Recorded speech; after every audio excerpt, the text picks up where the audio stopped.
ಈ ಭಾಷಣ ಮಾಡಬೇಕಾದ್ರೆ ಏನು ಮಾತಾಡಬೇಕಂತ ಅನಿಸ್ತಾ ಇಲ್ಲ. ದುಃಖದ ಸಂಗತಿ,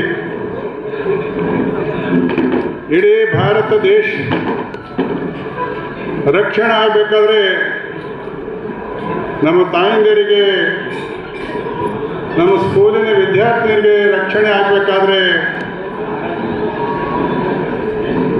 ಈ ದುರ್ಘಟನೆ ಆಗದ ನೋಡ್ಕೋಬೇಕಾದ್ರೆ ವೇದಿಕೆಯಿಂದ ಮಹಾಸ್ವಾಮೀಜಿಯವರು ಆಶೀರ್ವಾದ ಮಾಡಬೇಕು.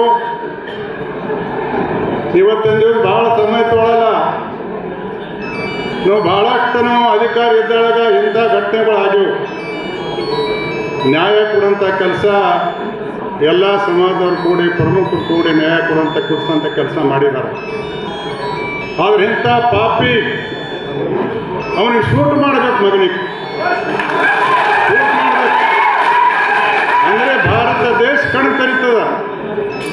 ಯಪ್ಪ ಹಿಂಗೆ ಮಾಡ್ರು ಸೂಟ್ ಆಯ್ತಲ್ಲ, ನನಗೂ ಸೂಟ್ ಆಯ್ತಮ್ಮ ಭಯ ಹುಟ್ಟಬೇಕು. ಆದರೆ ಬಾಬಾ ಸಾಹೇಬ್ ಅಂಬೇಡ್ಕರ್ ಸಂವಿಧಾನ ಮಾಡೋದ್ರ ತಕ್ಕಂಗೆ ಹೋಗ್ಬೇಕಾಗ್ತದೆ. ಇವತ್ತಿನ ಹೋರಾಟ ಕರ್ನಾಟಕ ರಾಜ್ಯದ ಎಲ್ಲ ಸರ್ಕಾರ ಕಣ್ ತೆರೀತು, ಕೇಳ್ತದ. ವಿರೋಧ ಪಕ್ಷ ನಾಯಕರಿಗೆ ನಾನು ವಿನಂತಿ ಮಾಡ್ತೀನಿ, ಇದೆಲ್ಲ ಇದಕ್ಕೆ ಸಹಕಾರ ಕೊಡಬೇಕು. ನಮ್ಮಲ್ಲಿ ಪಾರ್ಟಿ ಪಕ್ಷ ಕಾಂಗ್ರೆಸ್, ಬಿಜೆಪಿ, JDS, ಕಾಂಗ್ರೆಸ್ ಇಲ್ಲ.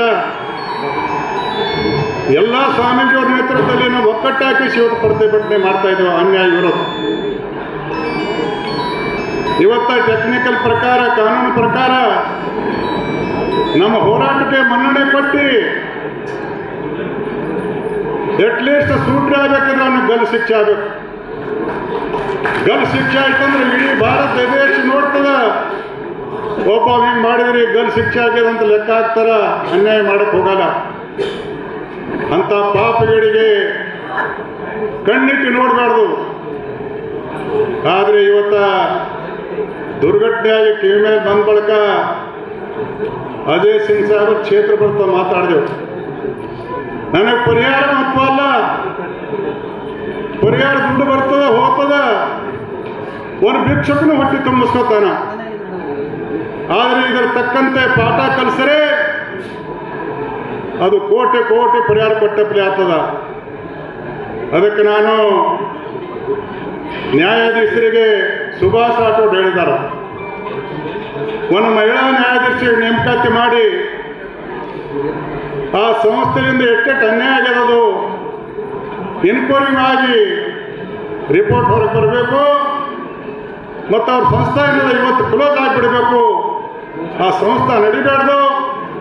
ಮತ್ತು ಎಷ್ಟೆಷ್ಟು ಅನ್ಯಾಯ ಮಾಡಿದಾರ, ಅನ್ಯಾಯದ ವಿರೋಧ ಹೋರಾಟ ಮಾಡಿ ನಮ್ಮ ಹೋರಾಟ ಗುರುಗಳ ಆಶೀರ್ವಾದದಿಂದ ಎಲ್ಲ ಸಮಾಜ, ಎಲ್ಲ ಪ್ರಮುಖರ ವತಿಯಿಂದ ನಾನು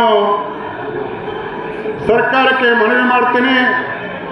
ಈ ಹೋರಾಟಕ್ಕೆ ಮನ್ನಣೆ ಕೊಟ್ಟು ಇಂಥ ಕಾನೂನು ಚೌಕಟ್ಟಿನಾಗ ಏನು ಬರ್ತದ ನ್ಯಾಯಾಧೀಶರ ನೇಮಕಾತಿ ಮಾಡಿ ಭಾಳಷ್ಟು ಅನ್ಯಾಯ ಮಾಡಿ ಅಂತ ರಿಪೋರ್ಟ್ ಅದ, ಅದಕ್ಕೆ ಬಯಲಿಗೆ ತರಬೇಕು.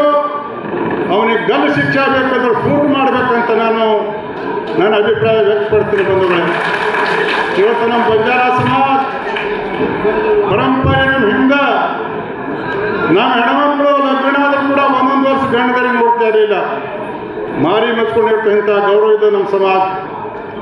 ಅತ್ತಿ ಮಾವದೇವಿ ಮುಖ ತೋರಿಸ್ತಿಲ್ಲ, ಇಂಥ ಗೌರವ ಇದೆ ನಮ್ಮ ಸಮಾಜ. ಆದರೆ ವಿದ್ಯಾಭ್ಯಾಸ ಮಾಡೋವಾಗ 11 ವರ್ಷ ಕೂಸ್ರಿ ಅವನ ಪಾಪಿ ಮನಸ್ಸರೇ ಹಂಗಿರ್ಬೇಕು, ಕಳಿಸ್ಕೊಳ್ಳೋದು ಅನ್ನೋದು ಅವನ್ನೆಲ್ಲ ಸೂಟ್ ಮಾಡಬೇಕು. ಏನು ಮಾಡಬೇಕು? ಸೂಟ್ ಮಾಡಿಸಿ ಅದು ನ್ಯಾಯ ಸಿಗ್ತದೆ ಅನ್ನೋ ಮಾತನ್ನು ಕೂಡ ಹೇಳಬೇಕಾಗ್ತ. ಅದಕ್ಕೆ ಗುರುಗಳ ನೇತೃತ್ವದಲ್ಲಿ ಇವತ್ತ ಪ್ರತಿಭಟನೆ ಆಗಿದೆ. ಇದು ನ್ಯಾಯವಾಗಿದೆ, ಇದು ಪ್ರತಿಭಟನೆ. ಅವನಿಗೆ ಗಲ್ ಶಿಕ್ಷೆ ಆಗಬೇಕು, ಇಲ್ಲ ಸೂಟ್ ಮಾಡಬೇಕು, ಅವ್ರ ಸಂಸ್ಥೆ ಬಂದಾಗಬೇಕು. ಅದರಿಂದ ಇಡೀ ಭಾರತ ದೇಶ ಕಣ್ ತೆರಿಬೇಕಮ್ಮ ಮಾತನ್ನು ಕೂಡ ಹೇಳಿ ನನ್ನ ಭಾಷಣ ಗುರುಗಳ ಪಾದಕ್ಕೆ ಅರ್ಪಿಸಿ ಇವತ್ತು ತಮಗೆಲ್ಲರಿಗೆ ನಾನು ವಿನಂತಿ ಮಾಡ್ತೀನಿ. ಎಲ್ಲ ಪ್ರಮುಖರು ಬಂದಿದ್ದಾರೆ. ಇವತ್ತು MP ಸಾಹೇಬರು, ಮಾಜಿ MP ಸಾಹೇಬರು ಕೂಡ ಬಂದಿದ್ದಾರೆ. ರಾಜಕೀಯ ಧೋರಣೆ ಬಂದಿದ್ದಾರೆ, ನಮ್ಮ ತಾಯಿಗಾರು ಬಂದಿದ್ದಾರೆ. ಯಾರಿಗೇನು ಫೋನ್ ಮಾಡಿಲ್ಲ, ಬರೀ ಮೊಬೈಲ್ ಒಂದು ಆಗ್ಯಾವ. ಆ ಮೊಬೈಲ್ದಾಗ ಬಿಟ್ಟರೆ ಇಷ್ಟು ಜನ ಕೂಡಿರಿ. ಒಂದೇಳಕ್ಕೆ ಕ್ರಾಂತಿಕಾರಿ ಗುಲ್ಬರ್ಗಾದಾಗ ಆದರೆ ಲಕ್ಷಕ್ಕಿಂತ ಮ್ಯಾಲ ಜನ ಬರ್ಬೋದಮ್ಮ ಮಾತನ್ನು ಕೂಡ ಪಡಿಸಬೇಕಾದ್ರೆ ಅದಕ್ಕೆ ಬಂದವರಿಗೆ ತಮ್ಮೆಲ್ಲರಿಗೆ ಸುರಕ್ಷಿತವಾಗಿ ನಾವು ಪ್ರತಿಭಟನೆ ಮಾಡಬೇಕಾಗ್ತದೆ. ಇವತ್ತಿನ ಸುಭಾಷ್ ರಾಠೋಡನ್ನಪ್ಪಲೆ ಕಮಿಷನರ್ಗೆ ಎಷ್ಟು ಮಾತಾಡಿದೆವು. ನಮ್ಮ ಸಮಾಜ ಶಾಂತಿಯುತ ಪ್ರತಿಭಟನೆ ಮಾಡ್ತದೆ, ನ್ಯಾಯಕ್ಕಾಗಿ ಮಾಡ್ತದೆ.